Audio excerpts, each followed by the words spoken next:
I don't want to be the guinea pig. I would rather invest at a higher valuation a little bit later, knowing that people care.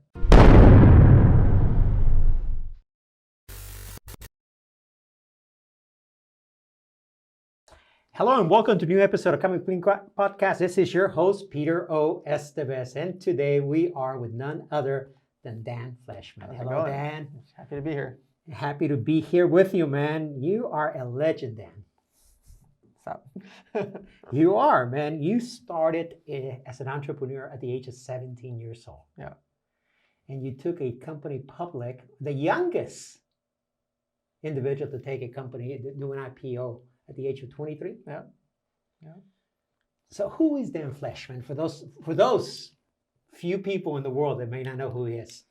I'm a very passionate entrepreneur that wants to save the world. And I think that the content that I create and the companies I invest in and the jobs I create, I'm hoping that people copy me in their own right, in their own cities. So if I do a charity, you don't need to donate to me. Copy me. Do your own version of the charity. If I have opening an acai bowl place or a sports card store or whatever, or a social media agency, you make one. You don't need mine. You can make a social media agency. You can make it. Like, I'm trying to show people that without much money, you can create the businesses that I'm creating in your own city or town. So I'm just trying to build a personal brand that helps impact people in a real way, that they can actually take steps, not just like close your eyes and pray and then 6 months later things are going to show up. I talk about all the 6 months of steps it takes for that check to show up, if that makes sense.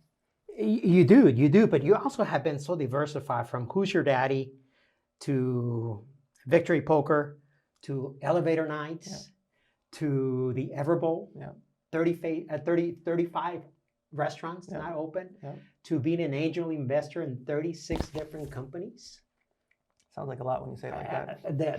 The trading car business, and you actually had gone into businesses at very critical times. I mean, you got into the car business, the collectible car business, right in the middle of COVID. Right, in October 1st in LA, which is completely shut down. Sounds crazy looking back at it, but I know that over the course of time, people will come back. And if I can weather the storm, if I can get a great lease rate now and I'd be in a great location, at some point it will come back. And so I'm going to put my flag in the ground. I'm going to be on Hollywood Boulevard and open a card store. And the same thing with the Everbowl. We opened up 17 locations during COVID.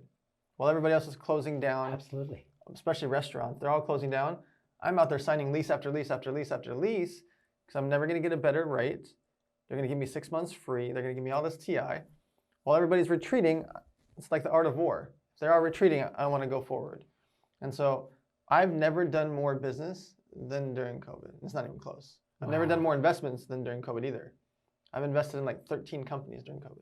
Wow. I'm all in. This is my time. And you also have invested over $60 million in influencers. Tell us a little bit about that and why influencers. So social media influencers are the cheapest form of marketing, which sounds weird because people think they're so expensive, it's so this, it's so that. On a CPA rate or CPM basis, which is cost per 1,000 eyeballs, I can get an influencer for $1 or $2 per 1,000 eyeballs. Wow. Billboards, radio, TV, all traditional is $10 to $40 CPM rate. So we're not talking about like, hey, it's $20 down to 14. That's a good discount. No, we're talking about the difference between $20 and $2. That's a monumental difference. Wow. And so I can go out there and pay 50 influencers to post and use, let's call it 50 grand, compared to 3 billboards. And those 50 influencers have 180 million followers amongst them. And they've got all these different platforms. And by the way, I can do it today. Your billboard's going to take you 1 or 2 or 3 months. Your radio ad's going to take you months. Your TV ad's going to take you 3 months. Today, I can have 50 influencers post. And tomorrow, see how many new followers, how much engagement, how much reaction, how many comments, how many clicks. Today and tomorrow, not waiting months. And so I've always been doing social media marketing, but the last 8 years have been like, I've done 110,000 paid posts. That's my life. Tell us about the early days of Dan. The high school kid that started Who's Your Daddy? And what did that idea come from? And how did you grow that into becoming this empire that you're building? So in high school, we just didn't have any money. Like the family of 4 living in LA and San Diego is expensive. And they're making 24 grand a year. So it's $2 grand a month's not going to cover LA or San Diego type places. So I was working 3 jobs, working at the stadium, selling cotton candy and peanuts and Cracker Jacks. Dan Fleyshman working at the stadium? Oh, yeah. Peanuts, Cracker Jacks here. Working at Ruby's Diner with my sailor's cap on, and then working for a stockbroker, each afternoon for 3 hours. And so, like, whatever hours I could, I would go there from 1:30 to 4:30 for 3 hours at the stockbroker, go straight over for a 6 o'clock shift at the diner until 11 or 12 o'clock at night. On my off days or on the weekends, I'm working at the stadium, peanuts and Cracker Jacks. Like anything, I was selling candy at school, and I had the 5 teachers selling my candy for me. And I pick up the money every Friday. Like anything I could do to make money, I had to do it to save up money for college, because I knew that's the only way I was going to get to go to college is to pay for it myself. And so I saved up 43 grand. And I was like, I'm a millionaire. Like, I got 43 grand. This is humongous.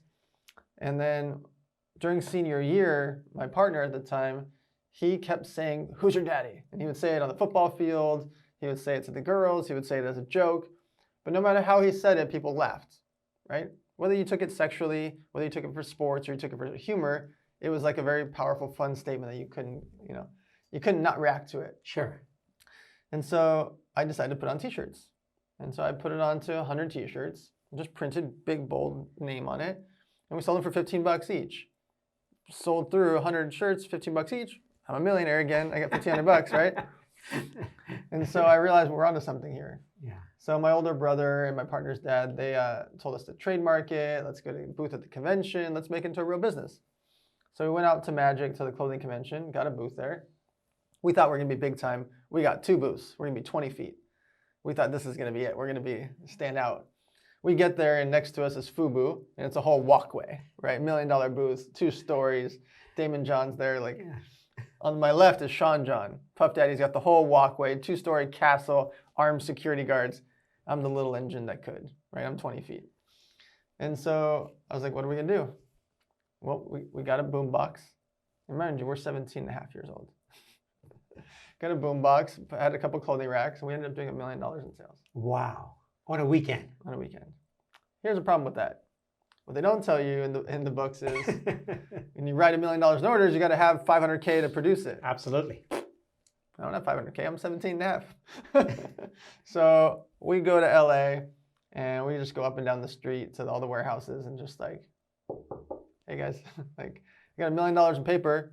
All these stores want us. And we got a referral to someone named Christian Wicks, who was my age, who I'm still friends with 20 years later. And he's like, look, this kid, his dad, they own the license to Fender guitars. They had Ocean Pacific, Body Glove, all LA Gear, all these big rights. You should meet them. Great. Go over there, work out a deal, and ends up becoming like our daddy. Like, he becomes the actual dad. And he owned a brand at the time called English Laundry, like button-up shirts, sure, which he ended up selling for over $100 million. And he got us everything. He got us into chain stores. He got us production. He helped finance our orders. And that relationship, that mentor, changed my life, because I could never have done it without him. And then when I was 19, he got us a $9.5 million deal from Starter Apparel, from the licensees, just for the UK. Wow. So now all of a sudden, like, go from 7-figure business to 8 figures. And there's no cost in that. They're licensing our name and paying us. So a couple years goes by. I decided I wanted to do an energy drink under the same brand name. And I just noticed that there's 900 energy drinks, but they all taste like cough syrup. They all have that thick taste to them. Yeah. So I said, what if I make something that tastes good and doesn't have any sugar, carbs, or calories? Because at the time, again, this is back in the days, they're still loaded up with sugar, carbs, and calories. Sure. So I created the very first flavored energy drink that's 0 sugar, 0 carbs, 0 calories. Cranberry pineapple. I win Flavor of the Year on BevNet magazine, which is the ultimate goal in life, is to be on BevNet. We're on the cover of BevNet, Flavor of the Year against 900 drinks. The very next year, we win it again because we made a green tea version. First green tea energy drink, 0 sugar, 0 carbs, 0 calories. And from 23 to 27 years old, I literally don't remember anything. I didn't sleep. All I did was go sell. There was no social media back then. I got us into 55,000 retail stores in America. Wow. That was it. That was my life. I don't remember a girl. I don't remember a birthday. I don't remember anything. I just sold. And then I woke up from the days and like, where am I? I'm 27 years old. It's been 10 years since I started the company in high school. And I want another feather in my cap. And that's when the rest of the journey started. I started the online poker site and all these other businesses after that 10-year run. You make it sound so easy, Dan. You make it sound so easy. And I want you to take us through those steps because you skipped a lot of steps, okay? Sure. You go from high school, you had plans to go into college. Yeah. Did you go to college? No. Okay, so that plan went out the door. Yeah. In college, you got an MBA in business. Yeah, it's real world university. Real world university. What were the bigger challenges you were confronted with as a young man? 17 years old from a household that didn't have any resources. Yeah. Okay, I don't know if your parents had a formal education or didn't have a formal education, but it seems you were selling stuff at the stadium, and today you're rubbing shoulders with some of the most influential people in the world. Yeah, I mean from Rick Ross to Stevie Aoki and the list goes on. How was your growth and transition into becoming who you are emotionally? Okay, how were you not caught up in distracted by drugs, by women, by sex, by success, by all of that? So I watched a lot of things, meaning I became friendly with athletes at the time, and I had athletes living with me. Some household name Heisman Trophy winners were living with me when I'm 18, 19, 20 years old. Wow. And so I was watching their life and the people around them. And I had Ricky Williams we went to high school together, and he was living with me. And watching the people, he's quiet like I am. And he's got access to the whole world, but he's just quiet, wants to play video games. And I wanted to emulate that. My other roommate was Darryl Russell, and he was the second highest paid player of all time before he passed away. I watched the other side of it where wild life, lots of girls, lots of fun, becoming super famous, and still wanting to be a business guy, but having everyone around him at all times and wanting to go out every night. So I had two polar opposites. One person doesn't want to leave the house, play video games, super, super famous, very well known when he walks outside because Ricky Williams dreadlocks. And then Darryl, 6'5", huge guy who lived with me for half a decade. And I watched the people around them, the money situations, the loans, the betrayals, the drugs, the lifestyle that was surrounding that. And it made me realize, one, I don't ever want to try drugs because I think I'll like it. No, seriously. Sure. I've seen a lot of high-profile friends, still to this day, that they like it. And I know myself and my personality, I think I would like it. And because of that, I can't ever touch it. So I've never tried it once. Two, I just didn't want to get involved in a lot of those extracurricular activities because I thought it would be a distraction to what I do and what I want. And I have too much access to it. I can do it right now. We can jump on a jet, go to Vegas. I can have everything we ever dreamed of. But if I do that once, I'm going to do it every weekend. Yeah, I get that. Let's talk about the journey of scaling. Sure. Okay. And how did you learn to scale at such a level? From selling T-shirts at an event, okay, from selling the peanuts, yep. Okay, to actually scaling a multi-million-dollar business, and today doing the $100 million mastermind. Sure. Okay. So how did you learn that process of scaling, and how did you build a team? So most of the scaling happened from learning from mentors. So learning from people that have done it already. So spending time at the FUBU offices or at the Sean John offices or at Christian Wick's office. Spending around time with people that had done it already is like the fast forward button. So if you could go intern for someone, let's say you want to start a water company, go intern for a water company, whether you're working for cheap or free.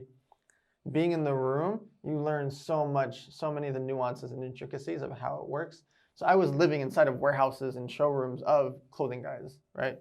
In the beverage space, I was living inside of the Budweiser offices. I had 43 distributors, 21 of them were Budweiser. I would go spend a week at a time just being in the Budweiser office. What happens if you're inside the Budweiser headquarters? You hear everything, you see everything. Sure. How the trucking works, what are those guys complaining about? What happens when he doesn't ship on time? What does 7-Eleven care about? I just lived inside of it, and I do that still to this day. If I want to be in the sports card business, I went to 32 sports card stores before I opened my sports card store. Why? I walked in, how are their glass cases? Where's the camera at? Or how did they greet me when I walked in? Do they have Pokemon here, or is it in the back area because people don't want Pokemon as much? Oh, wait, it's in the front? Why is that? And I asked them. I literally immersed myself. I want to open up acai bowl places. What did I do? I went to every freaking acai bowl place on the West Coast. All of them. Literally all of them. And I walked in. Where's the case? Where's the register? How did the staff work? Was there 2 staff or was there 3 staff? Wait, why is there 3 staff? What do they need a 3rd person for? Like, I literally immersed myself into these situations. And so how did I learn to scale? I dove into people that are already scaling. Nowadays, that was back in my days. Nowadays, you can learn this on YouTube. You can learn it from executives. You can learn it from podcasts. You can learn from people because everybody's teaching about what they're living and breathing and what they've built. So if you like something in your space, whether you want to make a juice company, a phone case, podcast equipment, whatever, there are people that have already done it, that have training videos, mentorships, masterminds, YouTube videos, etc. I would immerse myself. That's what I would do. That's what I've done my whole life. What are the misconceptions and the steps that a lot of people fail to do that sets them up for failure? So most people look at the fancy mansions that people post on social media, and they forget that it takes a lot of bricks and wood to build a mansion. Right? They want to show up and there's the mansion. Yeah. It literally doesn't work like that. It's not physically possible. You can't build a mansion no matter how you dream it up. It doesn't just appear like a leprechaun or a genie. And so I think most people forget the fact that if you want to build that mansion, and I want you to build the mansion, I'm not saying don't try to build the mansion, you've got to do brick by brick, wood by wood, glue by glue to make your entire place. And you have to pour a foundation of concrete before you build it. And you need plumbing and electricity. There's a lot of things that go into building the mansion. And too often people they like, hey, I started my business, and they think they can afford a mansion the next day. And why isn't there a mansion on week 2? It's just not how life works. Yeah. And it's frustrating to watch because these are kids that could build the mansion. They could go get it. They can build a real company, and they stop or they pivot because it took 2 weeks or it took 2 months or it took 2 years. 2 years is nothing either. And so most of the guys you see on social media, they're like, oh, I want to be like Andy Frisella or Ed Milet or John Assaraf or you. They don't realize there's been 2 decades of bricks, wood, glue, concrete, and foundation. And so that's what they're missing. They're missing all the steps that it takes to build that mansion. Dan, you have some incredible tales, incredible stories, like how you got into the trading card business. You know, when Gary Vaynerchuk called you and let's go to an event in Vegas. Tell us a little bit about that story, because I love hearing your stories. I love watching your stories on social media. So Gary said, hey, there's a big convention called the National.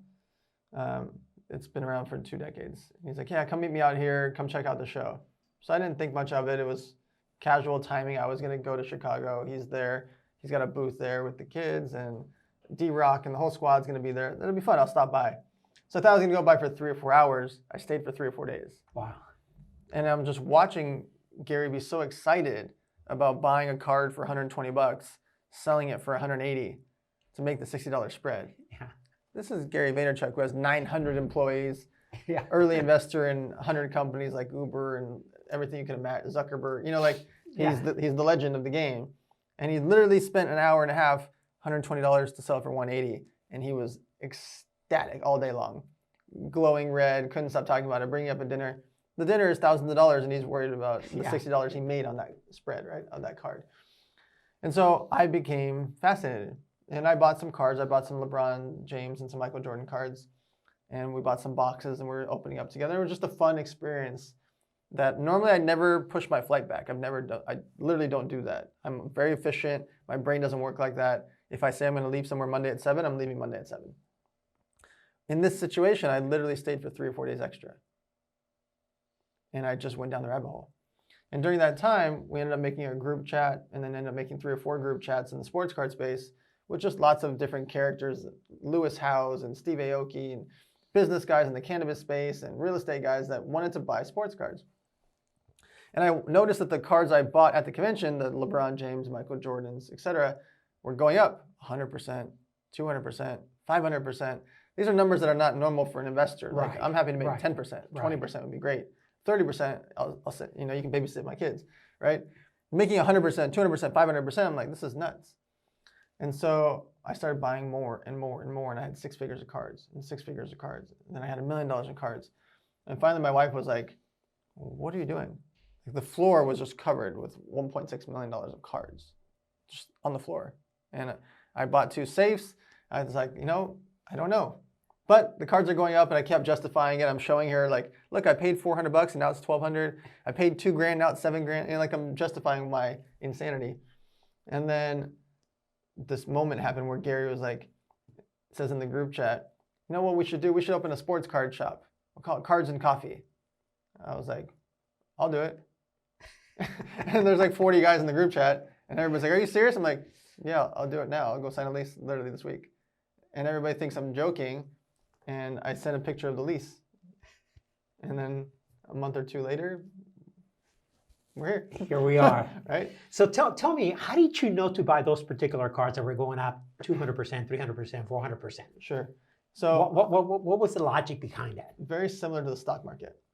So you can buy all the wild stocks, the penny stocks, the maybe stocks, similar to athletes. You can buy the player you believe in or the player you think is going to make it. I go with very straightforward. LeBron James is Apple. Kobe Bryant is Tesla. Michael Jordan is Facebook, right? Like, if I know that Amazon, Google, Tesla, Facebook, Netflix. Incredible analogy, by the way. Incredible analogy. Yeah. These stocks are going to go up. I don't know what's going to happen next month or in the next 3 months, but I know in 5 years I want to own them. Yeah. Right? Do I know how much Amazon's going to be in 3 months? I have no idea. Nobody does. Do I know how much Michael Jordan will be in 3 months? No idea. I know that if I pay $1,000 now, he's going to be worth 5 or 10 or 20 grand later, because he's freaking Michael Jordan, and he's LeBron James, he's Kobe Bryant, and that's Serena Williams, and that's Tiger Woods.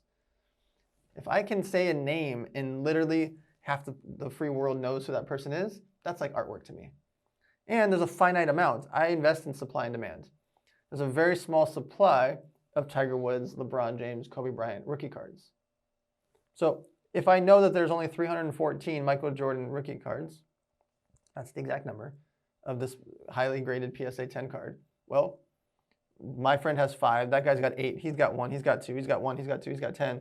The 314, not all of them are actually in circulation because they're never selling them. Right. So supply is limited. But the demand, Michael Jordan keeps getting more famous every year after year after year. Absolutely. Because we all wear Nikes, right? We all wear Jordans. Yes. And so I bet on that. I think LeBron James, whether you like him or not, or politics or not, he's going to become a movie star. He's going to become a politician. He's going to be like The Rock. Yeah, he's a legend. Right? He's already solidified his going down in history. I'm going to invest in it. So if his card's $5,000, I think it'll be worth 10, 20, 30, 40 later, because there's only so many of these cards. The supply is small. The demand keeps growing. Same thing happens to Serena Williams, Tiger Woods, etc. So I'm not gambling in the sense of like, I'm not buying the random kid or the random this or the random that just because I like them. You're very specific. Correct. You look at it as an investment. Yes. Now, if I see something that I believe in, like Zoom, when COVID hit, I texted a bunch of my friends, hey, Zoom is $103. COVID just hit. We're all going to get locked down. I think Zoom is going to go through the roof. I posted about it publicly, which I rarely do about a stock because I don't want, there's no reason for me to do that. I was like, guys, Zoom, $103 is a joke. This is a serious company that we're going to pivot our lives. Now it's $300, $400 a stock, right? There's some players that I'm like, wow, Zion Williamson, Luka Doncic, some of these rookie guys are just crushing it. John Morant. Okay, that kid just won Rookie of the Year. It's still a gamble because he could break a leg, he could get injured, etc. Where Michael Jordan, doesn't matter if he breaks a leg, right? Kobe Bryant can't break a leg. There's certain characters that they can't get injured. Pokemon, Charizard can't break his leg, right? Right. There's still some gamble in the fact, but the upside, whoa, right? You're buying the card for $100, $200, $300. I remember watching Gary bought Luka at $70, but he bought like 100 of them. That card's freaking $1,800 now. Wow. So you're talking about taking $7,000 into like millions of dollars. Yeah. He bought 53 of the LeBron James card for $1,000. I watched him do the wire, everything. So it's like $56,000 for 53 cards. That card is $20,000 now. So you're talking about turning 56,000 into over $1 million, right? And so that just doesn't happen in most investments. And so that's how I pick. I'm picking the ones that are for sure legends in the game. I focus on their rookie cards, and I want it to be a high grade. Do you use that same methodology when you do your angel investing? You have invested in 36 different companies. What is your selection process and your betting process? Who do you bet on? Sure. So supply matters, demand really matters, but at the beginning you can't always tell, right? When someone's just starting this juice company, for example, and it's month 4, I don't know how much the supply matters because they don't have a big amount of inventory. I don't know how much demand there really is because it just started. So I'm just looking at people care. If you came to me and said I sold 30 grand of my juice company, well, I know people care because I can help you sell 300,000 or 3 million because people vote with their credit cards. And the fact that 30 grand was sold at $4 a bottle and you sold those X amount of bottles, I know people will care. If you say I have this great new juice company and you haven't sold anything, that's not for me. Because I don't want to be the guinea pig. I would rather invest at a higher valuation a little bit later, knowing that people care. And it saves both of us time and energy. Now, once I know, and I don't need you to have millions of dollars in sales. Once I know that you've got 5 figures or 6 figures in sales and people care, okay, here we go. Now, let me show you what we can do. And so that's how I pick. Now, the next most important part is the CEO. Because I'm really betting on the CEO. This juice is interchangeable. The juice could become vegetable juice. It could become pressed juice. It could become a juice cleanse. It become juice snacks. He might start making frozen juice for your freezers. I don't know. Right. The CEO is going to figure it out. Right. No matter what happens here, he's going to figure it out or she's going to figure it out. And so I'm betting on that more than anything. Will they be able to figure this out? And do I believe that at 3 in the morning, they're willing to work?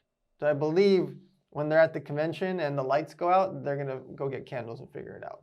Do I believe that when a mess happens, they're going to clean up the mess and they're going to figure it out? That's what I'm betting on.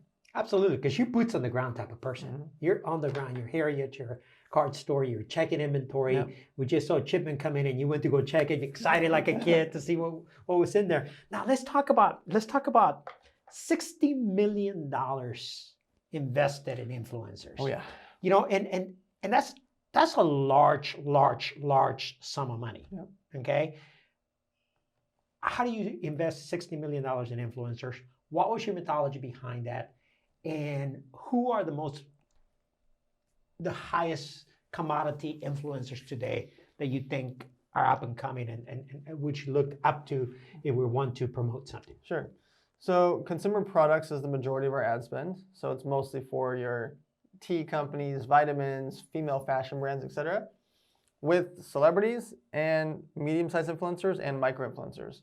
That's where you're having hundreds and hundreds of influencers post this juice or that phone case or this podcast company where they're all posting that same thing in what I call a takeover or a blast.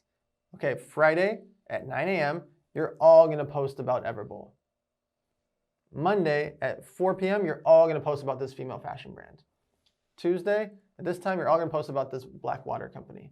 And so we'll look at timing, and I'll do these blasts or takeovers to have 50 or 100, 200 influencers post about a CBD brand, a cannabis brand, a phone case, a movie, a TV show, etc.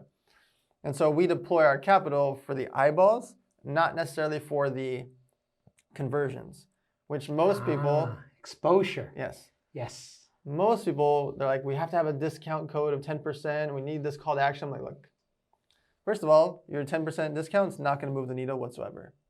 If I took your heart rate and showed you an ad of 10%, 15%, 20%, you're not going to care because that's not going to make you decide if you like the shirt or not. That's not going to make you make the decision.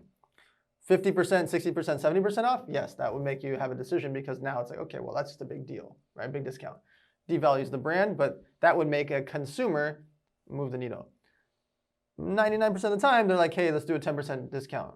For what? If people like your hoodie or they like your shirt or like your juice or your phone case, they're going to buy it because they want it, not because 10% off. I promise you that $2 or $7 is not what's making them.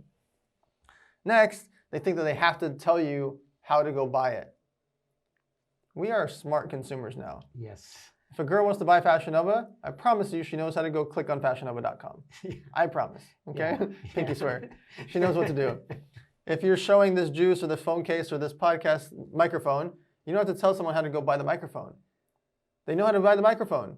If it's a Samsung microphone and it says Samsung on the box, they know what to do. And too often people make it seem like I have to tell them to go buy this fashion brand or go buy this vitamin or go buy this thing. You don't have to tell them. If they like what you're offering, if they like it and it's exciting that this juice or this podcast or this phone case or that watch is interesting to them, they know how to go buy. So what's the focus then? How do you showcase something without telling where to go or what it's made out of? How do you showcase it? Sure. So I have a 3-post minimum. The very first post has to be an experience.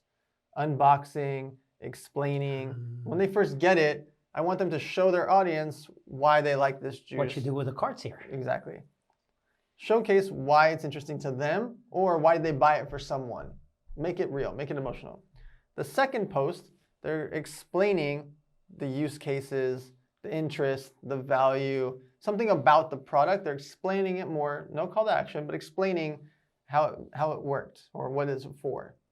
The third post can be a call to action or much more experience oriented where they said, I bought this juice and I feel great. I bought this phone charger and now my phone's been great. Every day for the last week I don't have to charge my phone for 3 days because I have this charging case. Got it. Right?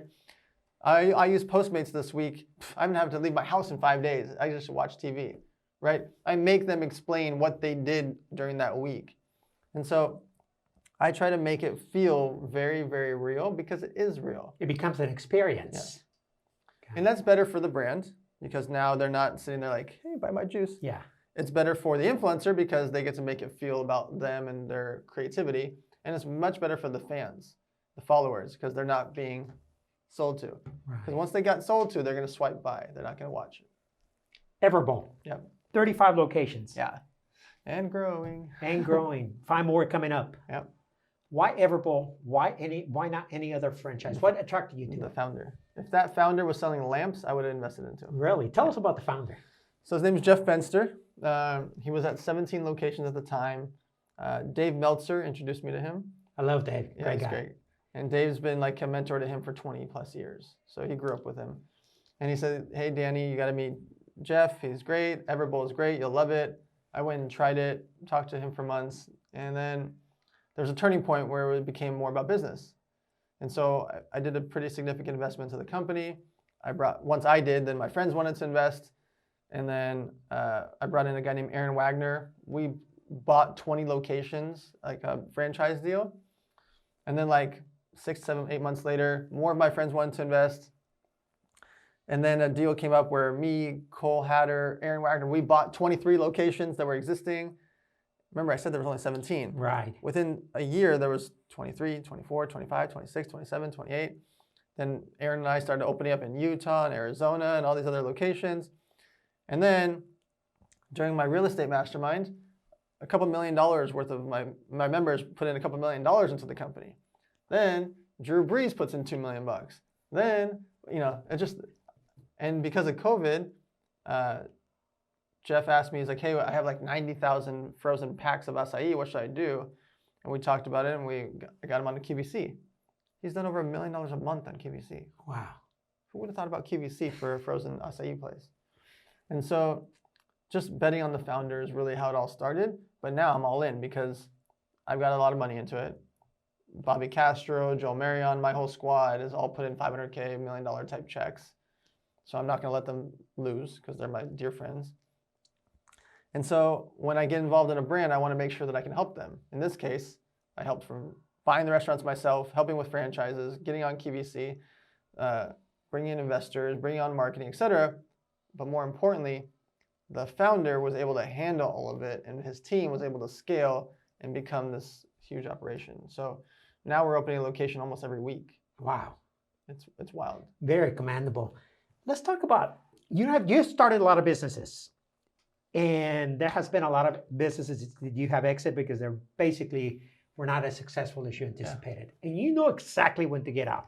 You know when to cut your losses. How do you make that decision, and what's your timing on doing that? Sure. One is there's an extraneous situation.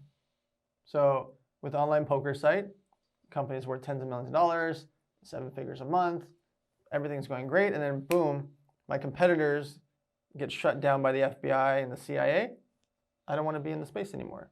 I, by default, become the biggest poker brand on the planet because my guys are all arrested. Sure. They're all dead or in jail, right? Yeah. Not the way I want to win. And so instead, I pivoted. I paid back tens of thousands of people the next 4 days, and I closed up. I could have kept it going overseas and kept half my business. I don't want to be in the game anymore because it's not fun, and there's an extra, whatever that word is, outside situation that's impacting the whole industry. Sure. Not fun. Sure, there's a negative force behind it. I'm in the hoverboard game. Boom, I start a hoverboard company, $5.6 million in just 4 or 5 months. Started with $0, $5.5 million in sales. I'm in chain stores and Zoomies and $900,000 orders here and there. Bah, Little Wayne, everybody's posting my product, 108 influencers posting my product. Everything's great. And then 14 hoverboards catch on fire around the country. Explode. What does the FAA do? FAA says no hoverboards allowed on planes. No shipments can come in into America. Okay, I'm done. I'm not going to fight with the FAA. I'm not going to fight with the government. Could I get them across on boats? Yes, I could. Could I still slang them here and there and sell them online? And no, I don't want to do that. That's not what I do. So took the last 8,200 units, sold it off to Zoomies. Mine had $93 batteries from Samsung. My competitors had $8 batteries. That's why they caught fire, because imagine a 200-pound person on a hoverboard with an $8 battery. Bad things happen. I had the most expensive high-end batteries you can imagine. However, even though mine have no danger to them outside of people obviously fall. Right. Mine had no danger of catching fire because that's not possible with ours. That's it. The game's over. It's not fun anymore. And so I just didn't want to keep going there. So I look at situations like FAA, FBI, any 3-letter organization comes up, I'm out. I guess that's my short answer. Those things happen. And whether it's poker, hoverboards, etc., those things happen. And when they happen, that's not for me. And I just think that, and you can also tell if a market is changing, right? If the timing changes, if the interest goes away, or now I have to force it, it's not for me. Will I just completely throw in the towel? Maybe I'll sell it to someone. Maybe I'll sell off a piece of it. Maybe I'll bring in a quarterback to take it over and I won't focus on it anymore.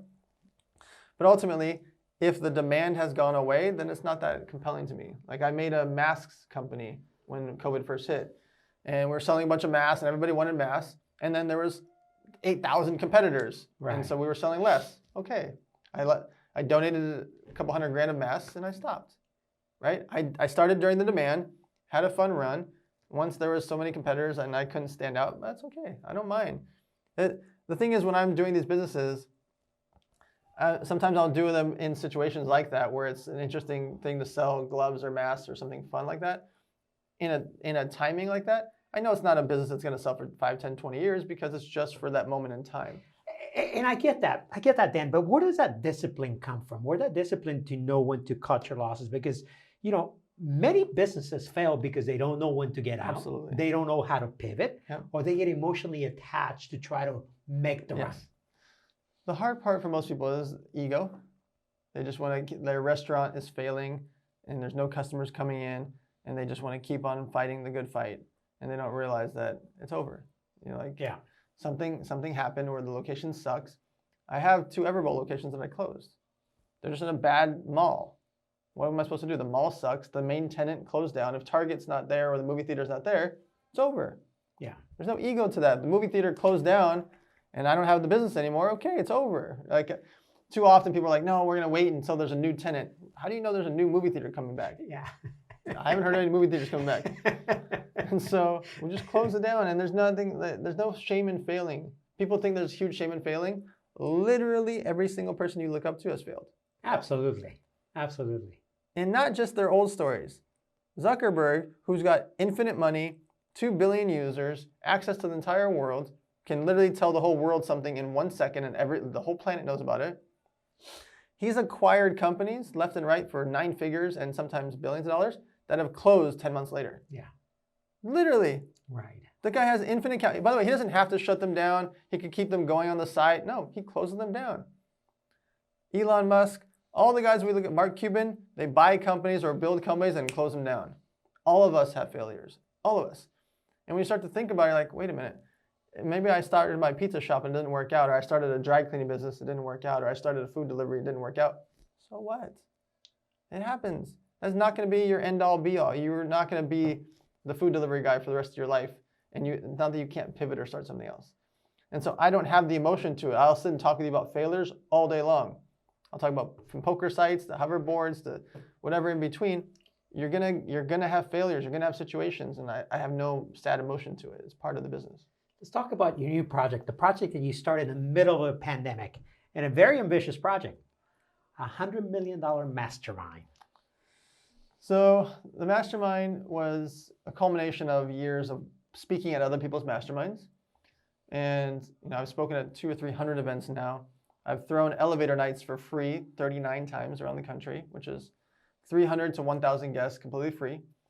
And through those, I saw the relationships that happened, the networking that happened, the learning that happened, the deals that happened because I threw these free events. And I just kept watching what happens at masterminds where they're, instead of 3 hours, they're 3 days. And during those 3 days, they had high-level speakers, a lot of networking breakout sessions, and a curated room of people. And so what I wanted to do was, how do I make the most high-end mastermind in the world? Instead of 1 or 2 instructors, I'm going to make 20 instructors. Right. Instead of just 3 days in a ballroom, I'm going to do it at the mansions and race car places and yachts. I'm going to make them at cool places that are memorable experiences. And I'm going to bring in celebrities and athletes in between all the actual content. And then I created $100 Million Mastermind. So I sold that out, which was wild. It was $100,000 per person, and I hadn't thrown an event yet. So they had to just trust in me that I'm going to put on this huge vision and production. My partner, Joel Marion, I wanted to wait till I had the right partner. So for years I thought about doing it. I didn't do it until I found Joel. And it was because he had a 19 million person email list at the time, $700 million in sales. So the money part wasn't going to be the driving force for him. Right. He liked the experiences. He liked taking 20 friends to Tanzania, on a safari trip. Like, he liked the experiences. And so that's what I explained to him. And it's a funny story. When I was pitching him about the mastermind, about being my partner, he thought I was pitching him to join my mastermind. And he literally committed. He's like, yeah, I'm in. And I was like, and I thought he meant to be my partner, but I wanted to clarify. Yeah. And he was like, oh, I thought you meant to actually join your group. Like, he wanted to pay $100,000 to be my group. And anyways, so he was the driving force to actually do all the sales, do all the calls. We've thrown the event weekends multiple times now in Los Angeles and Miami. And we brought in everybody from Mark Wahlberg and Kris Jenner and Nick Cannon, Chris Tucker, Tyga, Magic Johnson, Floyd Mayweather, 2 Chainz, Rick Ross, and all these characters. And so it's fun to bring in those celebrities for the excitement, the action, but the real magic happens in the breakout sessions. During those sessions where it's 10 guys and girls that have similar businesses to you, talking about hiring and firing and scaling and employment and lawsuits and situations and partnerships and profit margins and taxes, like the real stuff that you don't learn in school, right? Which is insanity. We don't learn any of this in school. You get to have that talk with someone that is a peer to you or someone that you look up to. That's the real magic. So tell me, where do you see that mastermind in 2 years? So I can't grow it size-wise because I want to keep it at 100 people, specifically because the venues we go to are mansions, so you can't really have much more than that. But I see these people becoming true powerhouses together. Like when I explained with Everbowl, we were able to raise millions of dollars in just a half-hour speech because they saw a company that they knew that we believed in, and they wanted to be investors in it as well. I see as the group grows and more of them have exits, more of them build their companies. When we say, hey, we want to go buy an apartment building for $22 million, we can now take it down with just our group. I also like a lot what we did for charity. We're raising 6 figures every weekend for charity. And it's like this. We throw a charity poker tournament, everybody donates, and I say, hey, we want to match the donations, and boom, a bunch of more people donate, and all of a sudden we're, donating to orphanages in Mexico and backpacks to the homeless, and all these things happen from their generosity. So my goal for this thing, which is already happening, but now it's going to be at scale, is being able to crowdfund an investment or a charity in one email or one Zoom call. I love it. Let's talk about your charity, the Backpack Project. So how was that born? Model Citizen Fund started 8 years ago. We make backpacks for the homeless with 150 emergency supply items inside. So it's half food and drinks, half of it's a poncho, a watch, a sleeping bag, cleaning supplies, etc. It started because I kept raising money for other people's charities for so many years. And Sunday night happens, I do a charity poker tournament, I give you $162,014 for your charity, and then I never hear from you again. Yeah. It's not that you did anything bad or I don't know what happened, I just don't know what happened. Yeah. And it's weird to me. I want to know, I like to see it. I'm very physical, I like to see it, see, feel, and touch. And so I still like to raise money for people's charities that I know or see what they do with it, But ultimately, I wanted a charity that if someone donated or wanted to be a part of it, they could see, feel, and touch it. Well, a backpack with 11 pounds of supplies full of food and drinks and so, you can see, feel, and touch. And so I kept it very simple, straightforward, and I've never pivoted. Everybody asked me, why don't you do this and why don't you change? I do one thing and one thing only. I make backpacks for the homeless, and I donate it to teen abuse shelters, women abuse shelters, and orphanages. That's it. Simple. That's it. And I just want to scale that because I firmly believe that'll be my gateway to one day really figure out how to cure food and water. I'm not going to cure homelessness because they've already done a zillion studies about you could even give homeless people apartments and homes, and then they end up moving out because for some reason that's what they want or that's how they live. And so I don't say that we can just cure homelessness. Can we fix it, the majority of it? Of course we can. And I think LA is making a big measure now to get 9,000 homes for the people downtown, and so is San Diego. But ultimately, food and water is fixable. We have billions and billions and billions and billions of dollars that could be donated. You don't need that much. Absolutely. Because the food situation, if I could send out snack bars and peanuts and cranberries and vitamins and things that are all like pennies, literally pennies, cup of noodles, soups and things like that they just need hot water. If I could send basics, food and supplies around the planet, you're talking about literally curing hunger. And it's not like I need to send them full package meals. Army ration type food when you don't have any food in Africa or Mexico or Chicago and New York, just getting food. And so this has been my practice, and I'm going to keep practicing until I know I can start really raising tens of millions and hundreds of millions and hopefully more than that, so that I can really go after hunger itself, because I believe that's curable. Dan, there's a couple of things that you keep bringing up that really amazes me about you. Number one, your humility. You're a very humble guy, and I commend you for that. And then secondly, you said, my friends. You have built an incredible network, and you talked about it very casually. I mean, I don't think there's anybody that is somebody that is not in your Rolodex or in your phone. Steve Oye, Rick Ross, John Asseroff. I could go on and on and on and on and on. How important in today's world it is to build collaborations and that type of friendships? So it's the fast forward button for everything that you do. So if I say, I want to get into the oil and gas space, well, I call you, and then you've got 20 years of information for me that you would save me so much money in lawyers and accounting and headaches and corporations and investment. You would tell me, oh yeah, do this, or you should do this, and you should do this. In that 1 hour, it would save me 20 years. Sure. And so I build relationships with people like, hey, if I want to learn how to throw a mastermind, I'll become friends with 5 people that have masterminds, and I learn everything about them and to make my own version. I want to learn about juices. Okay, I go meet the guy that's sold his juice company in 2014, ask him everything. And so I learn as much as I can from my friends and from my mentors. But how do I do that? Well, I'm providing, remember I mentioned elevator nights. I'm providing events, charities, things that they can. Value. Exactly. Value. Because what do you give a zillionaire? You can't buy them anything. Yeah. Experiences. And so if I throw the world's largest pizza festival, or I throw elevator nights, or I throw a big birthday party, or I throw a big charity poker tournament, and I invite you there, and there's rappers and girls and other business people and friends and donations and charities, that's experience for you. I can't give the billionaire a present. I can't buy you a watch. What do you care, right?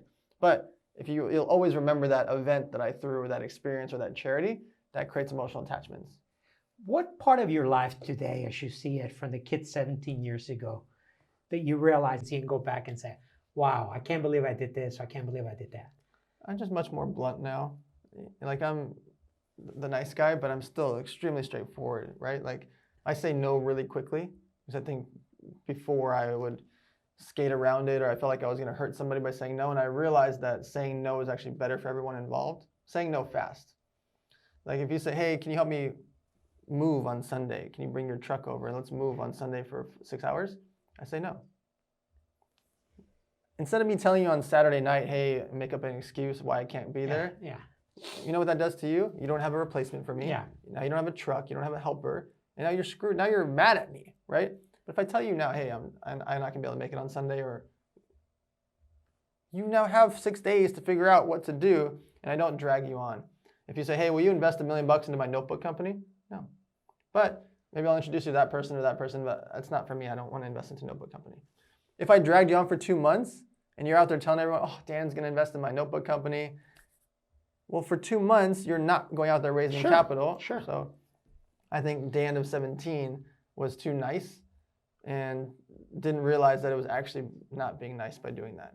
And I would want to say yes to everything and want to be involved in everything. Now it looks like I do everything.